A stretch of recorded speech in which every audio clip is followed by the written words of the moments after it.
Are timeline goals bad for long-term progress? By long-term goals, I mean like 5 to 10 years. And long-term progress, I mean life, the entirety of life. So for life examples, let's say I want to retire by 40. That's a very finite rule, finite playbook for a life versus taking the goal of I want to be a stay-at-home dad. I don't want to have my significant other pay for everything. I want to build something that I can have the ability to stay at home and not be working for a job. Very different type of rules for the game. So I don't have to, there's no distinct timeline. I just have to know I have to be having everything up and running so I could be a stay-at-home dad. So like one would be I want to retire by 40. The other one is saying I just want to be a stay-at-home dad, but there's no time-based requirement to it. Correct. So, but both are attacking the same thing. I have to get my like shit together. I want to make sure if I could have a passive income, at least a job or a business that will at least pay the majority of my salary or have achieved fire. But the thought process isn't like a timeline. It's more has to keep going. So for example, for you, you want to be a millionaire by 30. You didn't hit that. For those 2 weeks, you were pretty miserable. You were really down on yourself for those 2 weeks. For me, it was I hit mine. I want to work for the NFL. I got it for a year internship, didn't really love it. But once I hit that goal, I felt really lost. So that's what I mean. It was a finite type of goal for this grand scheme of an infinite game. So that kind of got me on the grand question. Are timeline goals bad for long-term progress? I think like if there's a timeline goal that doesn't have the expectation of needing to be refreshed, that's where there's a stall out. So like an example for you, if the NFL working there is seen as the pinnacle, then it creates this gap afterwards versus like the NFL is still on the side of that mountain, but that was the goal that you were gunning for. For like the millionaire by 30, right? Like that was a goal that I had when I was, I don't know, 18, graduating from high school. Yes, I was down only because I had to recalibrate so deep of where did I make a misstep in the past 5 or 10 years? And how do I recalibrate that as quick as possible to fix that in the coming years? And I mean, like high level, right? Like I bought my first property before 30. There's like a bunch of other things that do like that were the steps before whatever that would look like. I have with like not putting a time based on like I want to be a stay-at-home dad. Like I guess it matters to the person of like, does that matter of achieving that by like 30? Or do you want to be a stay-at-home dad when you're 60? Right? Like without the time-based piece, you can't work on like you can't take action against it at any level of urgency because there's nothing to define against that. So let me rephrase this question then. How would you map out a long-term goal? By long-term goal, I mean like 20 years plus. Yeah. And then go. What is your thought process to it then? I mean, for me myself, like I mean, I think you've seen my like morning miracle, morning formula like document, right? Where I've already pre-written basically my obituary of like, this is everything Nick Ayala has achieved in his life. And so that is that like long-term goal of different things that over the span of my life I've achieved, right? And so that's like defining that like in the alphabet, there is a letter Z, right? But all I care about is like if I'm on letter B or letter C, what is just the next letter that I know I need to figure out? Because like the other letters I can figure out after they happen, right? But Z's out there. Now just focus on what are the pieces in order to get to that point. And then hopefully by the end, by you get to that point, you're actually at that goal, right? And I think like defining at least what Z is at least gives a North Star to like go towards. Yeah, might agree and disagree. The North Star, yes. Like, so when I say like retire by 40 or being a stay-at-home dad, I think the stay-at-home dad gets me motivated just to keep on going to achieve A, B, C, and D. And then having 40 is like, oh crap, when you go by 40, like I'm not here yet, and kind of gets you down.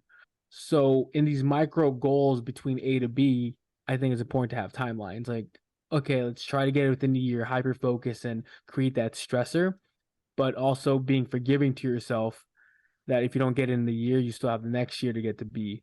But you got a whole lot closer than having that stressor. So I agree to having a timeline for short term, but to have that continuum of a goal, because even though if I'm 40 and if I slip and I don't stay focused, that stay at home dad realities could just be collapsing with my feet underneath me.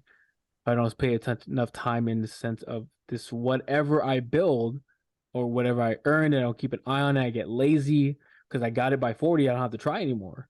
So for a continuum of a long-term goal, I feel like it's very important to keep you sharp.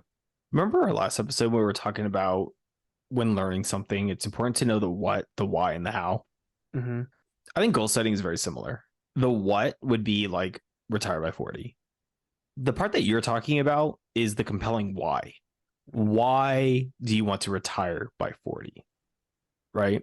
And then that's where the part that comes into of like, well, I have a wife and kids, and by the time I'm 40, like I need to be a stay-at-home dad because they're going to be at their prime in high school, and I want to be there taking them to their classes or taking them to their sports or seeing their sports games, or right, like that's the part that creates that everlasting motivation to like justify why it needs to happen within a timeline, right? Like, I mean, I went to the Tony Robbins Unleash, what is that? Something within. 2016, like in Yeah, let's say it man. was around like 2016, and they did a lot of stuff around like visualization and like why do you have the goals that you have, and there's a lot around the a really really compelling why is the reason that is going to keep you going when you don't want to keep going, right? So And go ahead. yeah, and so I think that's a really really big element of like not just goal setting it for the sake of goal setting it, right? Like I want to be a billionaire. It's like, okay, yeah, that'd be cool. Like, is there a why that's unique to that person that like motivates them to getting to that point?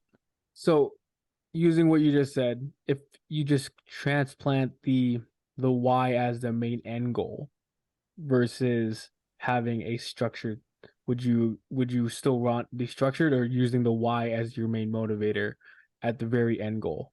I think the what's the end goal. I think the why is the gasoline to get there. Okay. It's funny because I wanted to talk to you because you and I are very different. Mm-hmm. I need to get the why to get to wherever I'm going, and so Well, you're you saying need you need the why to get to where you're going, which means that there's something at the end, which is the destination. So that's not but actually the end. got me in a sense. I'm formulating it. I don't believe that there's an end though. I just want to keep on walking. I think it'll get me there to like, oh, I cannot sprint, I can walk. Might make sense. Like I don't have to go with a full sprint. I could just be like coasting, using that as the why. Because when is enough enough? If you set that goal, like, oh, we're all creatures that are wanting more weapons. If you said, all right, retired by 40, and then maybe there's another thing that might have a quote unquote end destination. When you just know like what you build is enough. Coming from us who we can easily just do the 9 to 5 and just work a happy life and be with our significant others and doing this. But why are we even doing this podcast? Why are we even doing X? We have a lot of friends who are just having a really great family life, but we're still going for more. So when is enough enough? That's why I felt it was very important to have the why as the end goal, not a end goal of being the end goal. Because once I get to that enough point of my why, instead of going zooming, I could just, I'm here, now I'm just maintaining and I'm okay at this level. The why, the justification for the end goal. Yeah. And then some people's why just sounds like trash versus other ones that's like, there's, I mean, some people just want it. It's like, why do you want to be a billionaire? I like money. You're like, all right, you know what? If that Okay, works all for you, right. that works for you. Like, I'm not one to judge, but like, that's not a big thing. Or I mean, $1 billion is a lot of fucking money, but I don't know, like being a millionaire by 30 was never the end goal. It was a stepping stone for the larger of what I need. And that's because I've done the math behind what it takes to like financially sustain my aging parents, right? When their retirement runs out. What is it when like my own family and there was that one thing. There's like 3 levels of success that you could define it by. It's the being debt free, being able to eat what you want to eat, being able to vacation how you want to vacation. And those 3 goals are very unique to each person. And then you work backwards from there. Like if you could hit those 3 things, I don't think any money beyond that actually matters. Right? Like the other components fit into there. You're like, oh, I have kids. So like, okay, you could do this or whatever. Right. But for me, I'm so planned out around like, I think I'm pretty confident that my parents are going to outlive their retirement. Okay, then what? Like, am I going to be at a situation where I'm just like, my parents ran out of their money. Good luck. Right? Like, there's that option.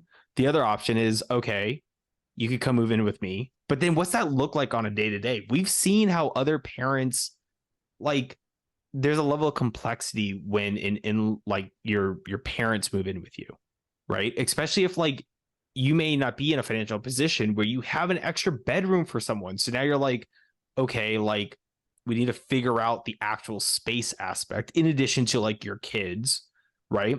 And then you layer another piece on there, like as they're aging, like can you as an individual, in addition to working all the time, take care of your parent as a full-time caregiver addition to that?